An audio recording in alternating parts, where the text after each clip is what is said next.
ఓం మహాగణాధిపతయే నమః. ఓం గురుభ్యో నమః. ఓం శ్రీమాత్రే నమః.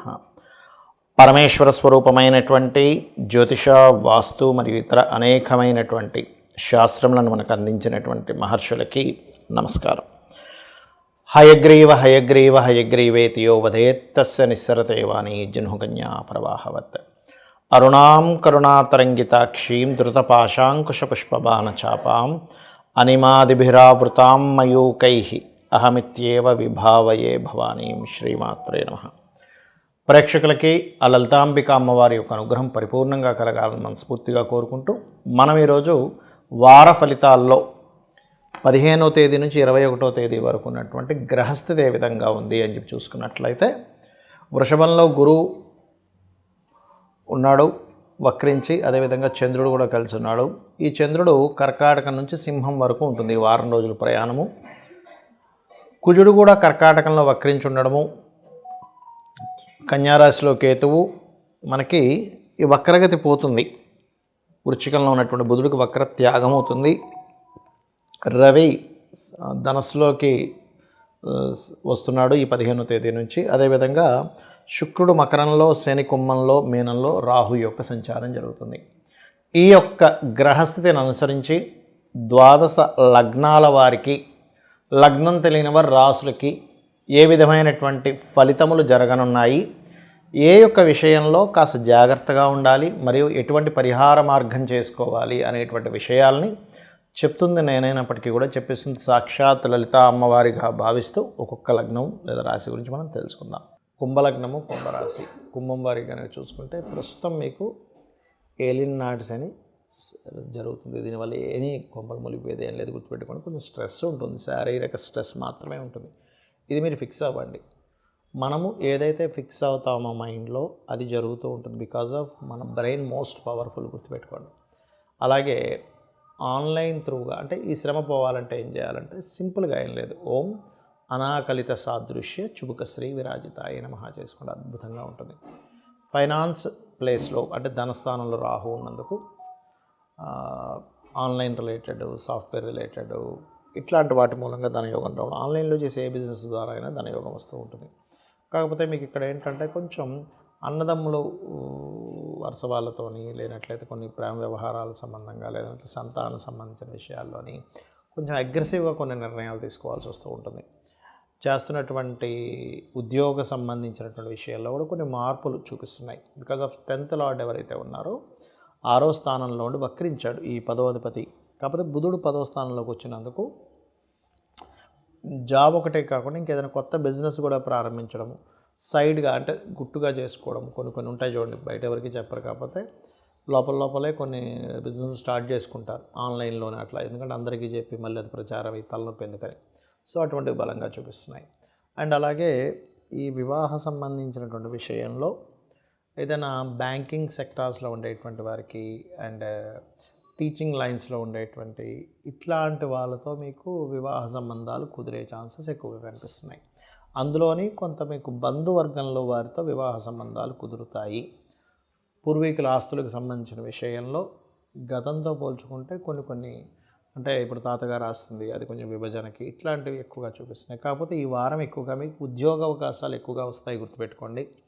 పర్టికులర్గా మీకు 18, 19, 20, 21 ఈ తారీఖుల్లో ఎక్కువగా ఉందంటే 18 నుంచి 21వ తేదీ వరకు కూడా ఉద్యోగ అవకాశాలు చాలా ఎక్కువగా వస్తాయి మీకు. మీరు ఈ ఛాన్స్ని చక్కగా వినియోగించుకోగలిగితే చాలా బాగుంటుంది. అదేవిధంగా వివాహ జీవితంలో గతంలో ఏవైతే డిస్టర్బెన్సెస్ ఏర్పడ్డాయో అవి క్లియర్ అవ్వడం జరుగుతుంది. అదేవిధంగా మరొక విషయం ఏంటంటే ఇక్కడ వీటితో పాటు గృహాల మీద ఇన్వెస్ట్మెంట్ చేయడానికి ఇది సరైన సమయం.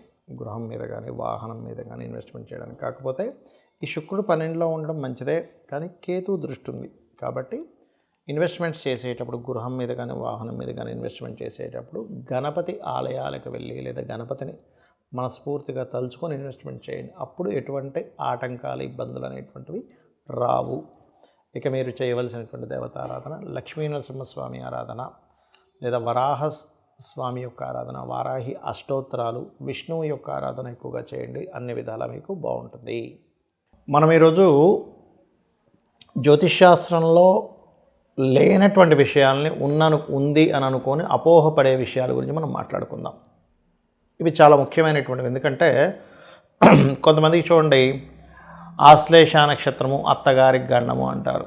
నేను కొన్ని వేల జాతకాల మీద రీసెర్చ్ చేసి చెప్తున్నా. ఆశ్లేష నక్షత్రంలో పుట్టినంత మాత్రాన అత్తగారికి గండం అవ్వాలని రూల్ లేదు. ఎందుకు అంటే అత్తగారికి ఒకవేళ నిజంగా గండం అవ్వాలని అది పురుషుడి జాతకమైనా స్త్రీ జాతకమైనా, గుర్తుపెట్టుకోండి, కేవలం స్త్రీ జాతకమే కాదు, ఎవరి జాతకంలో అయినా అత్తగారికి గండం రావాలి అంటే ఫస్ట్ ఈ జాతకుడు నిజంగానే ఆ అత్తగారి జాతకంలో గండం ఉండే జాతకుడితో వివాహం అవుతుంది. గుర్తుపెట్టుకోండి. అంటే ఏంటి, వాళ్ళ పాపతో వీళ్ళకి పాపకో బాబుతోనో వీళ్ళకి వివాహం అవుతుంది, ఈ జాతకుడికి లేదా జాతకురాలికి. అయ్యి వీళ్ళ జాతకంలోని వాళ్ళ జాతకంలో కూడా, అంటే ఆ అత్తగారి జాతకంలో గండం అంటే లగ్నం పాడై ఉంటుంది, ఇతని జాతకంలో దశమ స్థానంలో గండం ఉంటుంది. ఈ రెండు మ్యాచ్ అవుతాయి. అలా అవ్వకుండా జరగదు. అంతేగాని కేవలం ఆశ్లేష నక్షత్రం కనుక అత్తగారికి గండం అని అనుకుంటే అది శుద్ధ తప్పు. మీరు రీసెర్చ్ చేయండి. ఏదో ఊరికే ఏదో మనకి పరాశర మహర్షి రాయలేదు, ఎవరూ రాయలేదు ఆశ్లేష నక్షత్రంలో పుడితే అత్తగారు గండం అని. మహర్షులు చెప్పింది మనకు ప్రాధాన్యం కదా, అది ప్రామాణికత.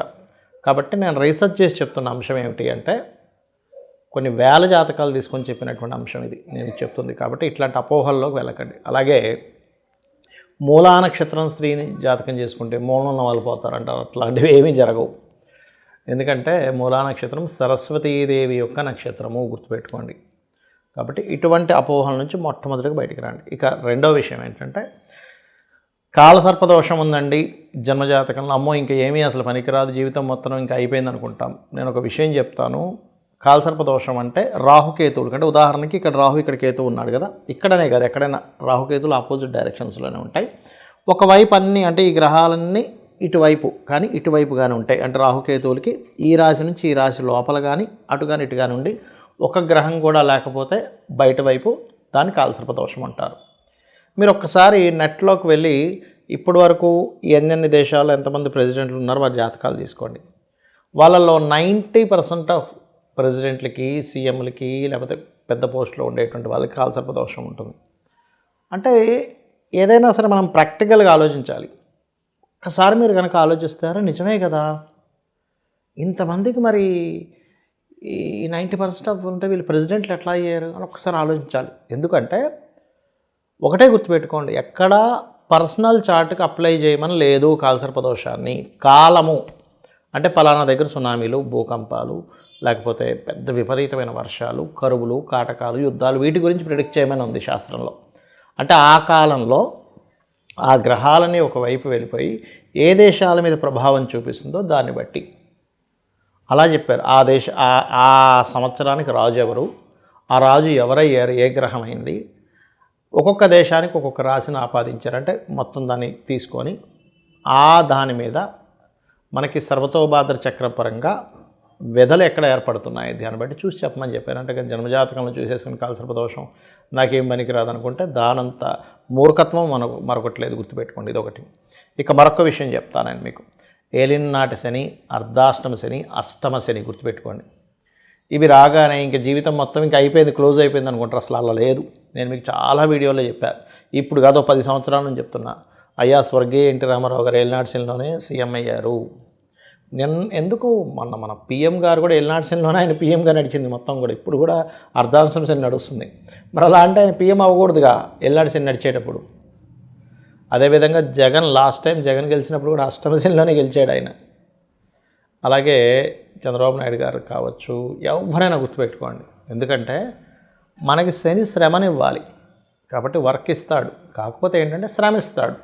అవతల వాళ్ళ నుంచి వ్యతిరేకతలు, నిందలు ఇవి ఇస్తాడు. అంతేగాని ఎక్కడ మన జీవితం ఆగిపోదు. జీవితం ఆగిపోయేది ఏలినాటి శని, అష్టమ శని, అర్ధాష్టమ శని కాదు. ఎప్పుడు ఆగిపోతుంది అంటే మీకు నడుస్తున్న మహాదశ బాగా క్రిటికల్గా ఉంది. ఆ మహాదశ క్రిటికల్గా ఉండి మీరు ఏ పని చేయకుండా ఇంట్లో ఉండి ఏ ప్రయత్నం చేయకపోతే ఆగిపోద్దండి. బికాజ్ ఆఫ్ మనం కనుక మన ఎఫర్ట్స్ పెడుతూ ఉంటే గ్రహాలు, దేవతలు కూడా మనకు సహకరిస్తారు. ఇప్పుడు ఒక్కోసారి దశ బాగోదు, దానికి రెమెడీ చేసుకోవడమే సింపుల్గా. ఏ దశ బాగాలేదో ఆ దశకి సంబంధించిన దానం ఇవ్వడం, చక్కగా అధిష్టాన దేవతకి ఒక మంత్రం చేసుకోవడం. ఇంతకు మించి ఏమీ మనం కంగారు పడిపోయి ఇవన్నీ ఎక్కడి నుంచి వచ్చాయి, అవేమీ మన మీద కక్ష కట్టుకొని రాలే. పూర్వజన్మల్లో మనం చేసినటువంటి కర్మే ఈ రూపంలో వచ్చింది. ప్రతిదీ కూడా మీరు చేస్తున్న యాక్షన్ రియాక్షన్, మీరు చేస్తున్న పనికి దానికి ఫలితం అనేది ఉంటుంది. ఇప్పుడు ఎందుకు చిన్న ఎగ్జాంపుల్ చెప్తాను చూడండి. పిల్లలకి 1 సంవత్సరం పీరియడ్లో వాళ్ళు రోజు చక్కగా చదువుకున్న వ్యక్తి మెరిట్ వస్తాడు. ఏమి చదువుకున్న వ్యక్తి సరిగా వాడికి మార్కులు రావు. అంతే కదా. ఇప్పుడు ఇక్కడ చదివి ఎగ్జామ్ రాసిన తర్వాత రిజల్ట్, ఈ జీవితంలో ఎలా ఉన్నామో ఇక్కడ అనుభవించేటువంటిది, ఇక్కడ చేసేటువంటి కర్మలు, ఇక్కడ మనం ఒకరిని నిందిస్తున్నామా, ఒకరిని ఇబ్బంది పెడుతున్నామా, ఒకరికి సహాయపడుతున్నామా, ఒకరికి సపోర్ట్ చేస్తున్నామా, ఇదే మీకు పుణ్యంగా మారుతుంది నెక్స్ట్ జన్మకి. ఈ కాన్సెప్ట్ అర్థం అవ్వనంతసేపు ఎంతసేపు ఆ గ్రహం నన్ను ఇలా చేస్తుంది, ఈ గ్రహం నన్ను ఇలా చేస్తుంది అనుకుంటాం. గ్రహాలు చేయడం కాదు, మీ కర్మలే గ్రహ రూపేణ అక్కడ ఉన్నాయి. ఇది మీకు అర్థమైతే మంచి కర్మలు చేస్తూ ఉంటాం. మంచి కర్మలు ఏంటి? ఇన్ సెన్స్ మనసు కూడా అవతల వ్యక్తిని బాధ పెట్టకూడదు, గుర్తుపెట్టుకోండి. ఒక్కొక్కసారి అవుతూ ఉంటాయి ఫ్యామిలీస్లోనో లేకపోతే ఫ్రెండ్స్ మధ్యలో చిన్న చిన్న డిస్టర్బెన్స్ వస్తుంటాయి. బట్ అర్థం చేసుకుని మళ్ళీ సారీ చెప్పుకోవడమో ముందుకు వెళ్ళడమో జరుగుతూ ఉండాలి. అంతేగాని కొంతమంది సాధిస్తున్నట్టుగా చేస్తూ ఉంటారు. అవి చాలా పెద్ద దోషాలు, గుర్తుపెట్టుకోండి. చాలా అంటే చాలా పెద్ద దోషాలు. కాబట్టి మీకు ఉద్యోగం రావట్లేదు, చాలా సింపుల్గా ఏం లేదు. ఓం శ్రీమాత శ్రీ మహారాజ్ని శ్రీమత్ సింహాసనేశ్వరి నమ. ఫైనాన్షియల్ ఇబ్బంది ఉంది, అమ్మవారి నామాల్లో చిన్న చిన్న నామాలు చేసుకుని కూడా క్లియర్ చేసుకోవచ్చు. చక్కగా మీరు ఓం సంపత్కరీ సమారూఢ సింధుర వ్రజ సేవితాయ నమ, లేదంటే అప్పులు ఉన్నాయి ఓం అపర్ణాయ నమ. ఇలాగ 1000 నామాలకి అమ్మవారి అనుగ్రహం వల్ల మనం యూట్యూబ్లో చెప్పడం జరిగింది. ఒక్కొక్క నామాన్ని తీసుకొని చక్కగా చేసుకోండి, మీ జీవితాన్ని ఆనందమయంగా మార్చుకోండి. శ్రీమాత్రే నమః.